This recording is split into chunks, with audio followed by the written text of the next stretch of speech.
അഫ്ഗാനിസ്ഥാനിൽ വീണ്ടും പരസ്യ വധശിക്ഷ. കിഴക്കൻ അഫ്ഗാനിസ്ഥാനിലെ കോസ്റ്റിലാണ് സംഭവം. 9 കുട്ടികൾ ഉൾപ്പെടെ ഒരു കുടുംബത്തിലെ 13 പേരെ കൊലപ്പെടുത്തിയ കേസിൽ ശിക്ഷിക്കപ്പെട്ട ആളെയാണ് കോസ്റ്റിലെ സ്റ്റേഡിയത്തിൽ വെച്ച് 80,000-ഓളം ജനങ്ങൾ നോക്കി നിൽക്കെ വധിച്ചത്. കൊല്ലപ്പെട്ടവരുടെ കുടുംബാംഗമായ 13-കാരനെയാണ് പ്രതിയെ വെടിവെച്ചു കൊല്ലുവാൻ ഏർപ്പെടുത്തിയത്.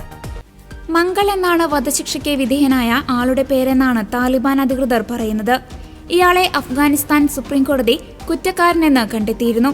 താലിബാൻ പരമോന്നത നേതാവ് ഹിദത്തുള്ള അഖുണ്ടസാദ വധശിക്ഷയ്ക്ക് അംഗീകാരം നൽകുകയായിരുന്നു.